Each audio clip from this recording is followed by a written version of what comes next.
What if I told you right now, as you're watching this video, thousands of Canadians are making passive income as they're sleeping? And yes, those methods are very much available for you. And no, I'm not going to talk about some get rich quick, some make $500 in 30 seconds, or buy go crazy and buy crypto strategies. I want to talk to you about no fluff, practical strategies everyday Canadians can use to make passive income. Not American strategies, not some online crazy strategies, but actual available strategies you can use out there to start building passive income. Ready for it? So let's dive right in.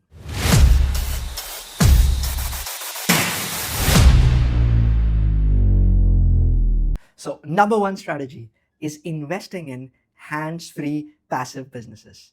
And what I mean here specifically, just to be off the bat, is instead of starting your own business, you either fund or partner up with someone and you make an arrangement in that way the other person is the one running the day-to-day business, or there is a management team and your job is more to invest the capital or invest the resources which are needed.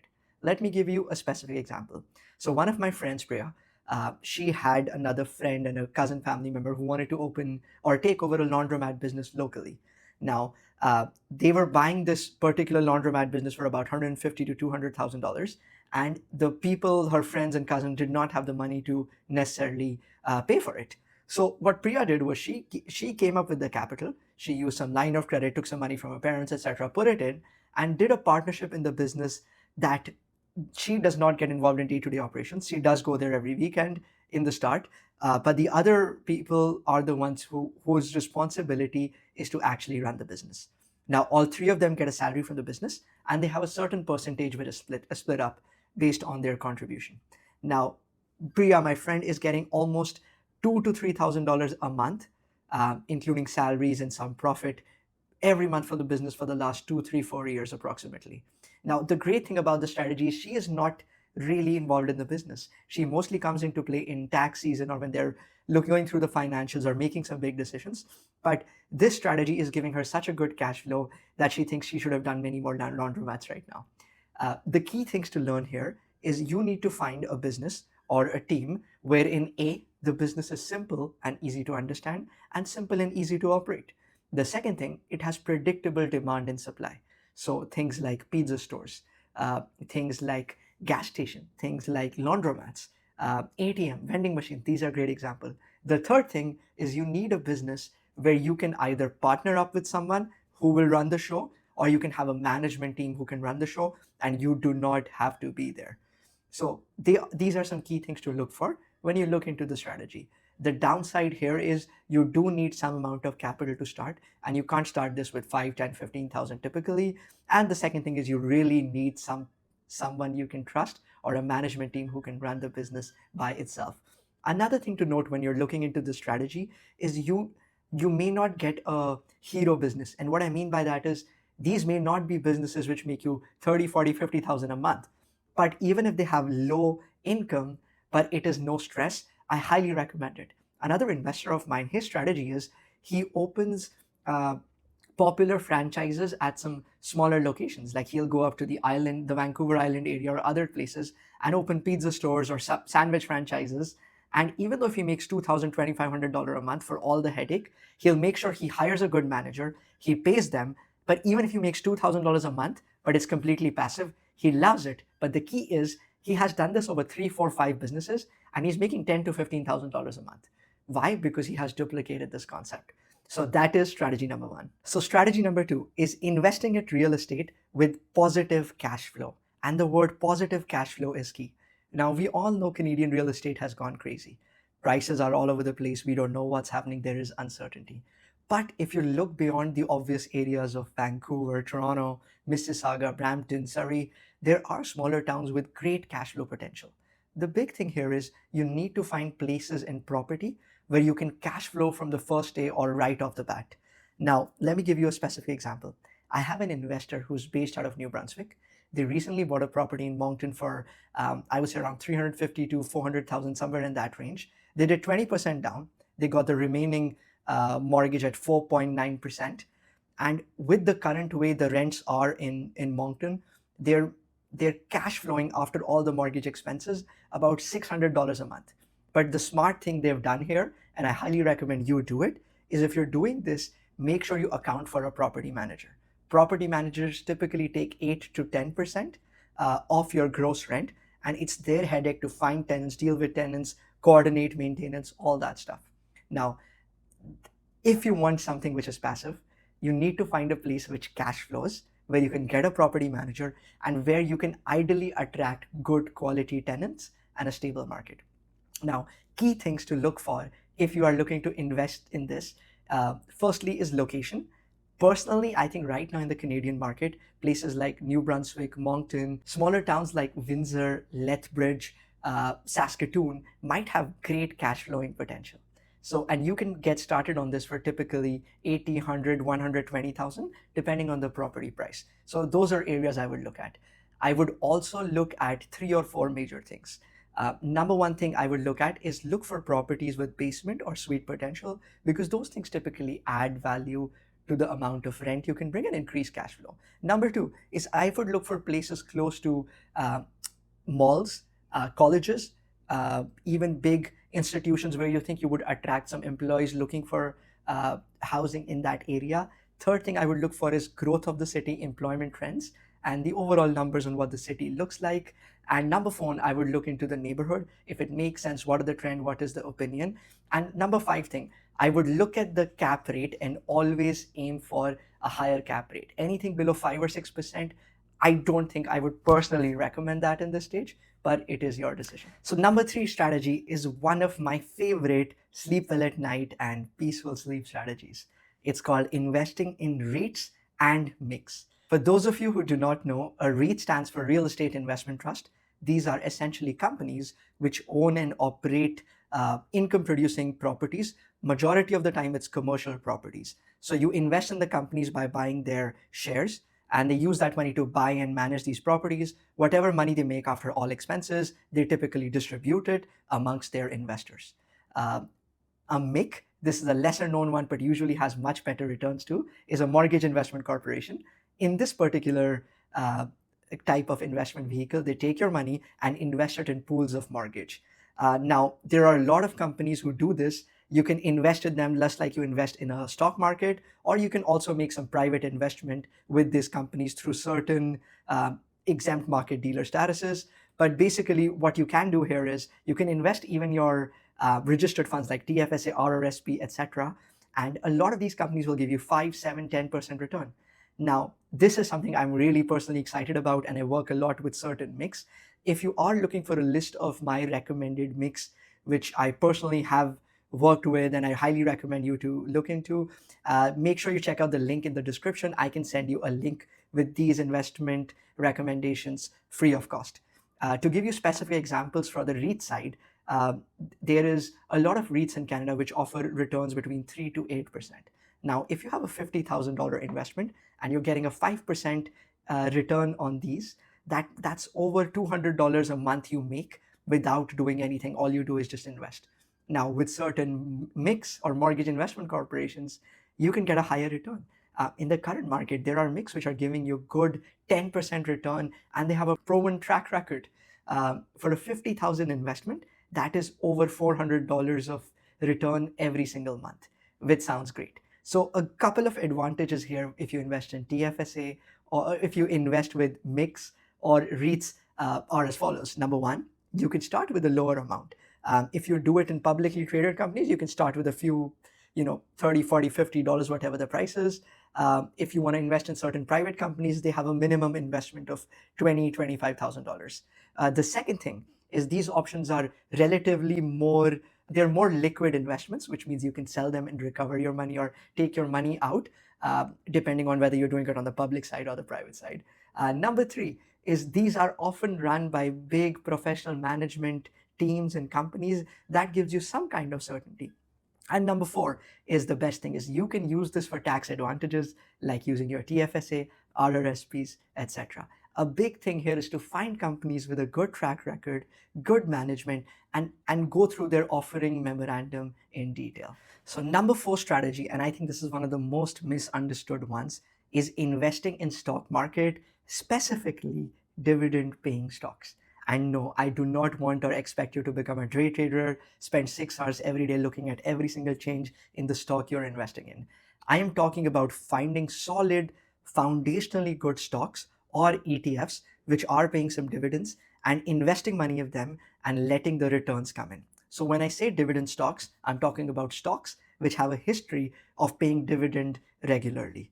A big thing here is because they're dividend paying, we're not too concerned about the appreciation or fall on the price because we're going by the cash flow. Remember, our goal is passive income, not the ebbs and flows of stock market and trying to cash in every day. You want long-term stable stocks here. I have known people who have hundreds of thousands of invested, and with their dividends, they're making about 5 to 10% returns peacefully without going crazy every day.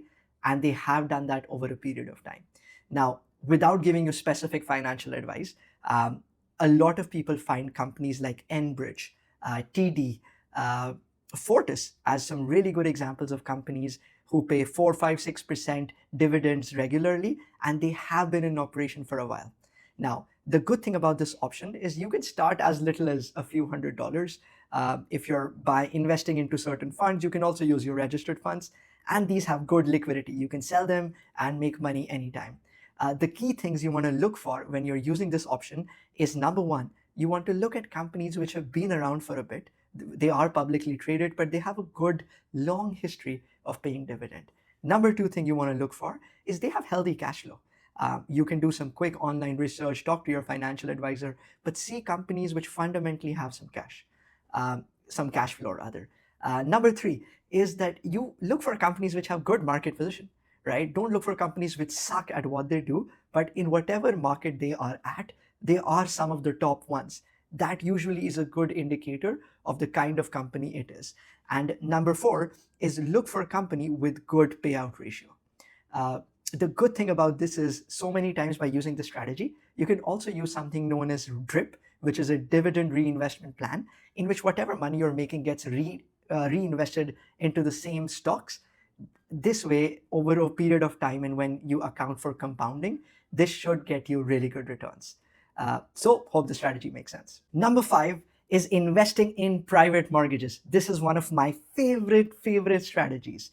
And this is a strategy which surprises most people because this typically people think is something only the bank can do, and they're surprised to see that this option is available to them.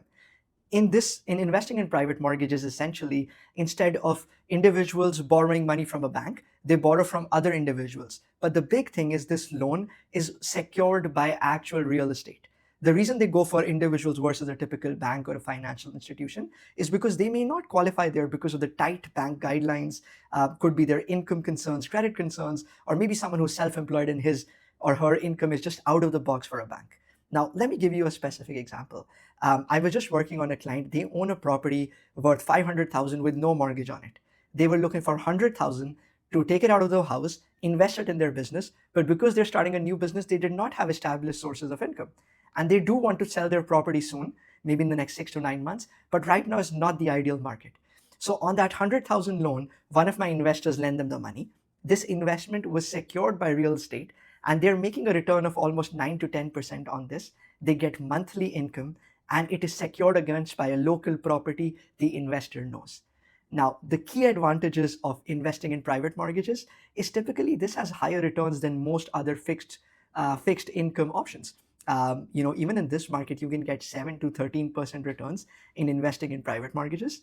The number two good thing about this is these are always and should be always secured by real estate. If they're not secured, I don't recommend looking into that. Number three is they usually pay interest monthly. So you get the return every month. And number four, typically these are done on a 1 or 2 year term options. So you know at the end of it, you may get your money back depending on the length of the term or if you wish to continue. If you are looking to get started with private mortgages, I do have a lot of other videos, but that is something I personally specialize with. So feel free to look into the description and get in touch. So number six strategy, something which I definitely enjoy, and for those of you who've seen Shark Tank or Dragons Den know, is investing in private capital.